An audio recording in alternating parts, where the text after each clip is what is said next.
An ugly war at the heart of the beautiful game. From ordinary fans to international bodies, there's almost universal anger at the Premier League clubs planning to form a European Super League tonight. UEFA and the footballing world stand united against the disgraceful, self-serving proposal we have seen in the last 24 hours. We'll have the latest as the government says it will do everything to stop the history of English football being ruined. Also in News at 10 tonight. India is put on the red list as COVID surges, forcing Boris Johnson to cancel his planned high-profile visit. As the jury in the George Floyd murder trial prepares to consider its verdict with America holding its breath, Rohit reports on what's at stake at this pivotal racial moment. We just accidentally get shot all the time. Thought it was a cell phone, thought it was a real gun, you know, thought it was reaching, thought it was a taser. It's like, how many times y'all keep doing it before we stop accepting your apology? That man is not allowed in my pub. Get out of my pub. Go on. The chaos of the campaign trail. Why Sir Keir Starmer ran into trouble in Bath. A step for one small helicopter, but a giant leap for mankind. And a best friend, a woman. The supergroup that Fleetwood Mac assembled, coming to your screens soon.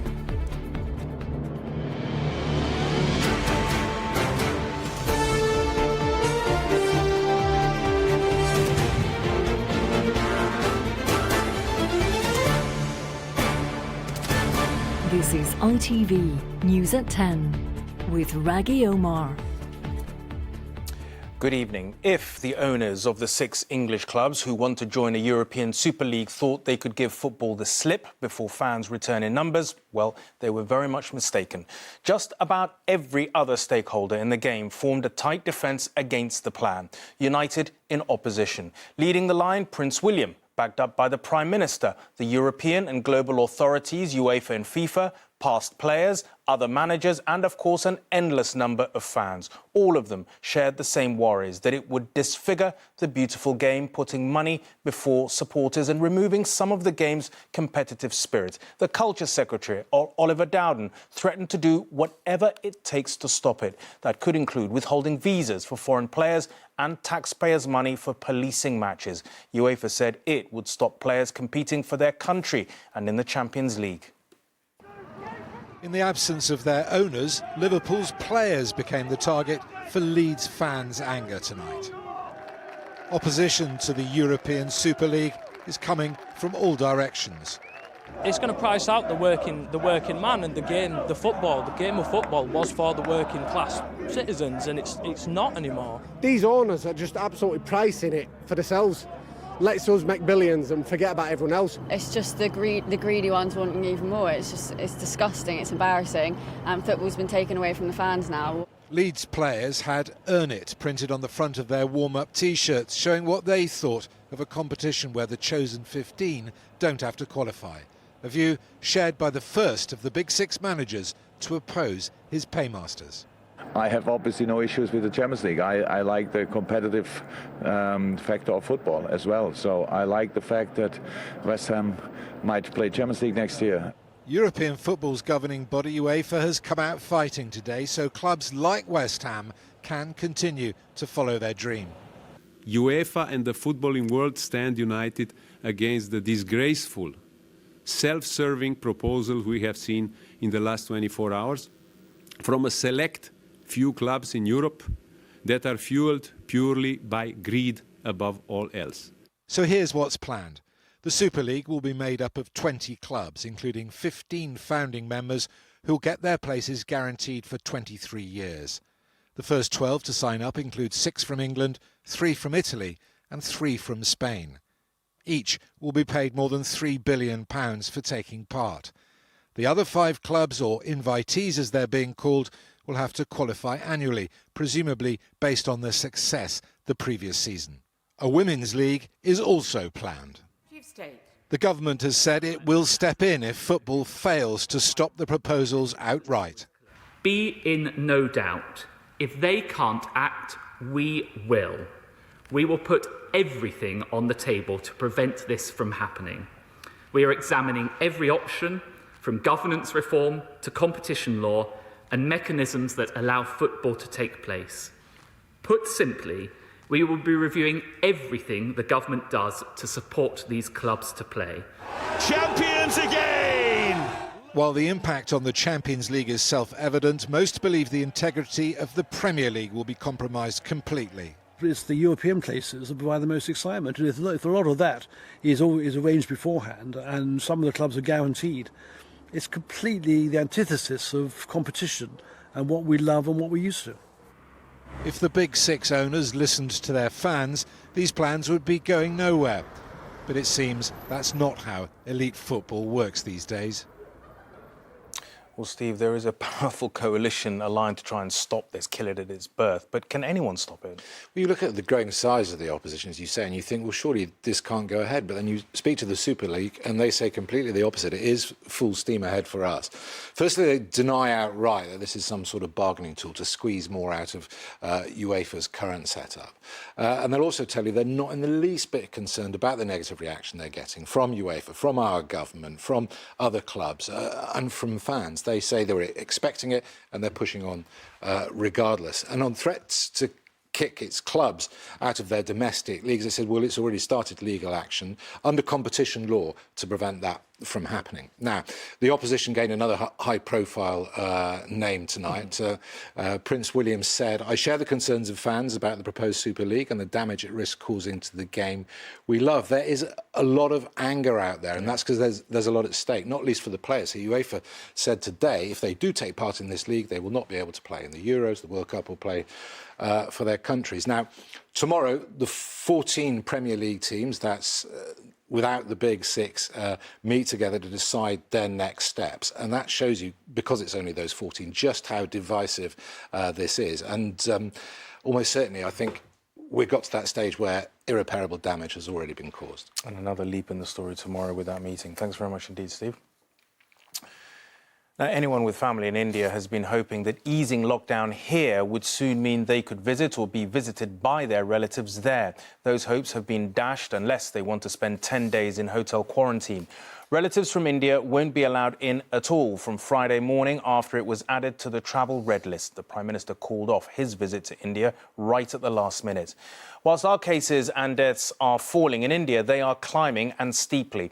When new cases of the virus in India hit their first peak last September, they were running at around 93,000 a day. But by February, they were down to around 11,000. Not long after India's health minister said the country was, as he put it, in the endgame of the pandemic. But today, the country has declared its biggest ever daily increase. Over 270,000 new infections, and deaths have risen by 500% in a single month, 1,600 in just one day. Despair has turned to anger at India's failure to control this latest, most lethal COVID wave. Staff at Mumbai's Vinyaka Hospital try to calm a near riot as bereaved families demand to know why oxygen wasn't available to save their loved ones. Only last month, the Indian government announced it was winning the war against the virus, a claim that proved horribly premature. This weekend, News at 10 filmed COVID patients lying untreated on the ground outside one of the biggest hospitals in Patna, southeast of Delhi. The intensive care units are full again, so relatives had turned the hospital grounds into a makeshift waiting room. We are here for the medical treatment. Although beds are full, we are trying to get admission in the hospital, but they are refusing to get admitted. We are very, very in critical conditions. The current surge that has seen other hospitals convert reception areas into COVID wards is driven by new variants of the virus that already pose a threat beyond India's borders because of the speed they can spread between old and young. This mutant virus is affecting lungs and damaging lungs at a much faster rate, and the rapidity with which this virus is spreading is faster as compared to the last wave's virus. The Indian government has been criticised for allowing, even encouraging its vast population to ignore safeguards. The Kumbh Mela pilgrimage, where millions of Hindus symbolically cleanse themselves in the Ganges, has been permitted to go ahead with no sign of social distancing. A marked contrast to the message doctors are sending out. You have to be very careful. That is a special request. Please do that. As the government belatedly responds to the new crisis, there is further embarrassment as a nation that manufactures 60% of the world's vaccine finds itself struggling to protect its own population. Supplies are short, queues getting longer. Perhaps the most poignant sign of India's current plight are the funeral fires that now burn day and night to keep up with the ravages of the virus. Awaiting his turn is Arjun Kumar, with the flower-draped body of his 55-year-old father, Dayal Singh. Due to lack of machinery. He tells us his dad died because they didn't have the life-saving equipment or even a bed to treat him. Arjun's father is one of almost 180,000 Indians lost to the virus. And the funeral pyres will continue to burn round the clock as scientists fear this wave is some distance from reaching its peak. Paul Davis, News at 10. Well, keeping out the Indian variant has become a priority for the government, even though there hasn't yet been time to work out definitively its risks. But as both the Prime Minister and Health Secretary made clear today, it is better for now to be safe than sorry, even if that means more separation for families in the short term. So, due to Corona, when you will be able to come to India? I don't know yet. The reality of travel restrictions on India is hitting the Jaju family in Wembley hard. Their father has just tested positive for COVID out there. Their grandmother has just died from it. We are sort of feeling ourselves as helpless in this situation, that we can't go and look after them and give them the proper medical care that they need. And I mean, everybody wants to be together with the family, and they can't even travel here. That is much more tricky than it looks. Even the Prime Minister, keen to build relations with India and secure a post-Brexit trade deal, has postponed his trip to the country for the second time. But I do think it's only sensible to postpone, given what's happening in India, the shape of the pandemic there. We're going to be going back. The relationship between the UK and India is of huge importance. The Health Secretary told the Commons adding India to the red list for travel was a difficult but vital decision. This means anyone who is not a UK or Irish resident or a British citizen cannot enter the UK if they've been in India in the previous 10 days. UK and Irish residents and British citizens who've been in India in the past 10 days before their arrival will need to complete hotel quarantine for 10 days from the time of arrival. There are already 103 cases of the Indian variant identified in the UK.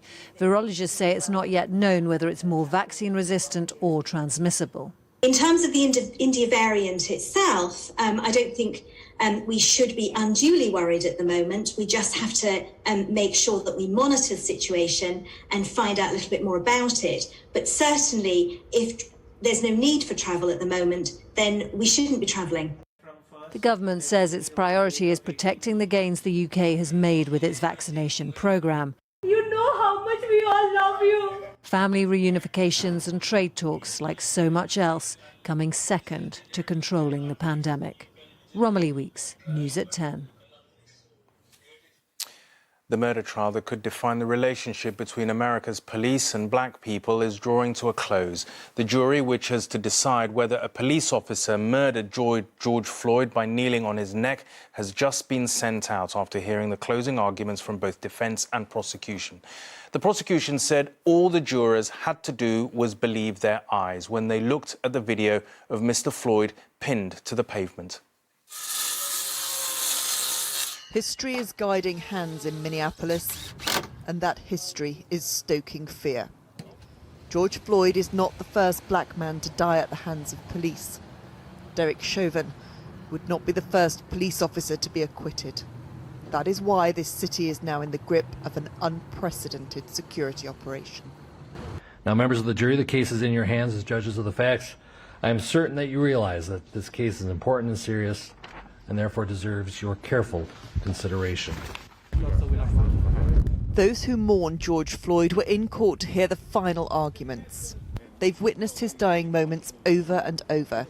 Now they must wait for the judgment of others to deliver or deny them the justice they seek. It's emotional. It's times like this where your family expands all across America. People have reached out and helped us stay together and stay calm, and we pray a lot. So we're all standing in solidarity with each other. Crucial to this case are the 9 minutes and 29 seconds George Floyd was pinned to the ground beneath Derek Chauvin's knee. Was it appropriate policing or the murderous abuse of power alleged by the prosecution? This wasn't policing. This was murder. The defendant is guilty of all 3 counts. All of them. And there's no excuse. That argument is rejected by Derek Chauvin and his legal team. Start from the point of the presumption of innocence and see how far the state can get. I submit to you that the state has failed to meet its burden of proof beyond a reasonable doubt. This jury carries a great weight of responsibility. Their judgment will have an impact not just on this court, but on this city and this country. Their verdict will be a reflection on Derek Chauvin, but also on race and policing across the United States. Emma Murphy, News at 10, Minneapolis. So whatever the verdict delivered by the jury probably won't convince those black Americans who have already lost what trust they had in the police. For the people of Minneapolis itself, where Mr. Floyd died, it's going to be incredibly hard to put what has happened in their city behind them. Don't need to wait until his mom comes. No, if he can't get in the car, why y'all trying to make him get in the car, bro? A camera phone is rolling, just in case. The people who've gathered have watched videos like this before and have seen how some end. I know, bro. They ain't not finna try to take you, bro. Police are looking for a suspect in a carjacking case. People are saying they've got the wrong person. There's a commotion. Hey, stop! Look at the top left of the picture. A white officer punches a black teenager. Oh, what the Hey! This is police brutality, bro. There's another punch. Step back, gang. Step back. Hey, stop! Why did you hit him?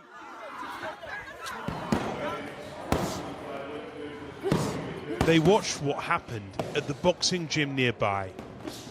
And 3 weeks on, we joined the young athletes during their training session. Teenage kid, cop just cocks back and punches him. Boom. Right here? Right here. To them, it felt like what happened here was a snapshot of their relationship with the police. We're the most accidentally getting shot people I've ever seen by police I've ever seen in my life. We just accidentally get shot all the time. Thought it was a cell phone. Thought it was a real gun. Thought he was reaching. Thought it was a taser. It's like, God, how many times y'all keep doing it? Who you got, Crawford or Pacquiao? It's gonna tell me you're gonna be a champion or not. Oh, you ain't even gonna be a boxer. Parents said it was no longer criminals, but the police who made them most frightened for their kids. Kids normally see the police and like, oh, okay, they're around to protect us. Now it's like, oh my God, they're going to police. Oh my God, they're going to kill us. And do you think Royal's is he conscious? Is he aware of it? Is he listening to all Yes, Royal, you're aware of it, huh? You're aware of what's going on. You know that, when the police come, you know what to do when they come, huh? Man, just put your hands in there. My son is 8 years old, and he told his mother, are the police going to kill my dad?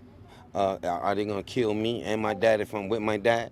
Are they going to kill you, me, and my dad if we're together? Yeah, you got to go home. Be safe and straight home. Do not be in these streets. Minneapolis tells a shameful part of the American story. How can one of the best places to be white be one of the worst to be black? This is where the knee on the neck became more than a metaphor. The death of a stranger which felt so personal to many African Americans. A few miles from here, and a few days before George Floyd's killing, another black man was shot dead. Douglas Lewis had been involved in a road accident, then a row with another motorist. A white man who said he'd feared for his life, so shot him dead. This week, Douglas's family will hear if his killer will be jailed for the charge, which he denies. They're sure that race was behind his death. I was angry. You know, I was confused.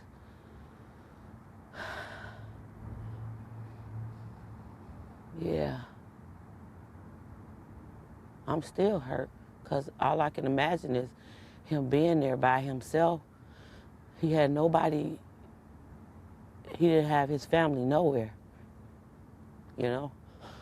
He was laying on that ground by himself. He was at that hospital by himself. And he died because he was black? Of course. Of course. In separate courtrooms this week, America itself is on trial, and everyone is ready. Because to many African Americans, the verdicts will be judgments about whether justice really is for all. Rohit Katru, News at 10, Minneapolis. Back here to the UK.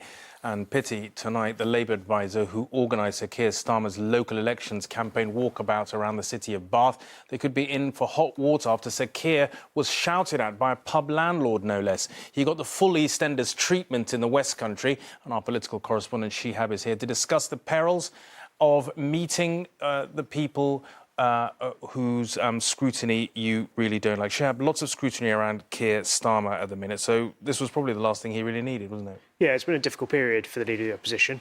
If you look at any of the opinion polls over the last few weeks or so, they range between 16 to 20 points of him being behind Boris Johnson. It's been quite tough for him to get cut through during the pandemic and present a vision for the country is what oppositions are supposed to do, especially when we're going through a national emergency.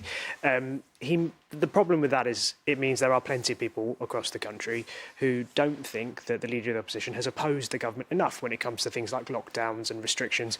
And you're right, he did meet one such person when he was doing his walkabout in Bath today, and here's how it went. You have failed me. Thank you. Okay. I've been a Labour voter my entire life. You have failed to be the opposition. You have failed to ask whether lockdown was functioning. Now, Starmer tried to reason with that gentleman there, who is a pub landlord, like you mentioned, but even that didn't go quite so well. That man is not allowed in my pub. Get out of my pub. Go on. Get out of my pub. Now, for some bizarre reason, we tend to judge politicians on how they interact in those scenarios, and I can give you a long list of politicians who've dealt with that, whether it's the Prime Minister, it's Gordon Brown. I won't waste your entire evening doing that. The issue is it's incredibly difficult, and Sir Keir then spoke to reporters straight after. He said that he profoundly disagreed with the gentleman who, he says, didn't believe there should be any lockdowns, but he was calm, and as you saw in that clip, he maintained dignity, which can be very tough to do in those scenarios. And I think if we look back, his reputation won't be any worse off having dealt with that. Handing the man back his glasses mid-argument. Thank you very much indeed, Chair.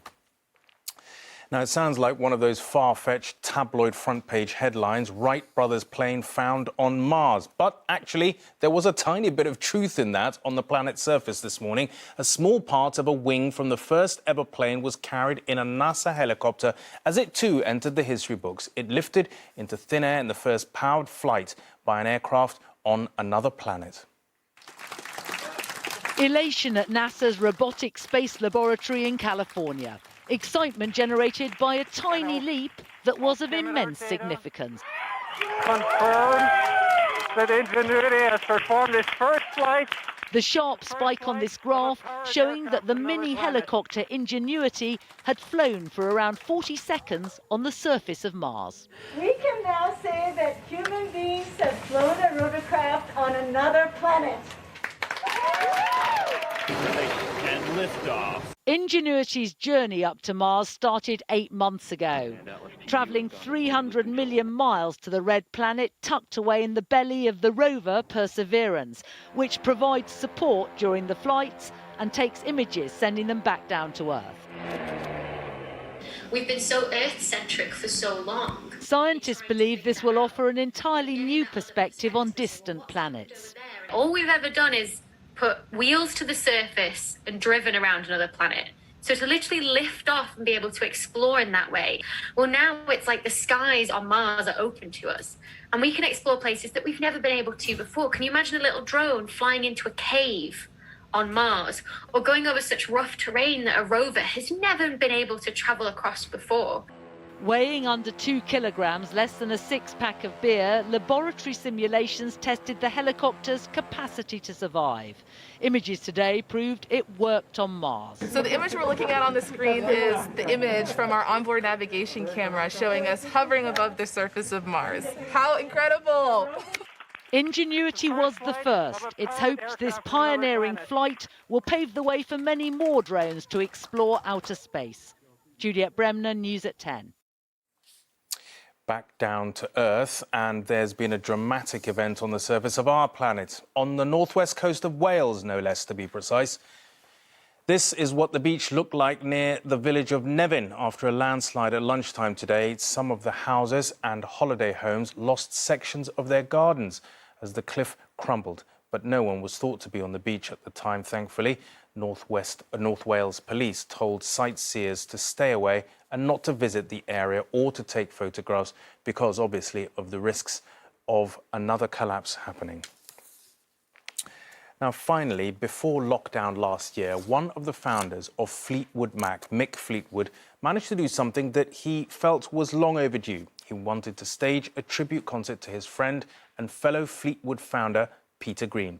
3 years after they formed the band in 1967, the band's guitarist left. He had drug problems and suffered from mental health issues. Happily, he was there for the tribute concert, but sadly, he died last July. He never managed to see the film of the show, which was supposed to be shown in cinemas. Well, next week, it will finally be streamed online. I know this guy. His name is Mick. It turns out Mick Fleetwood knows a lot of musicians, from Aerosmith's Steven Tyler to Noel Gallagher to David Gilmour.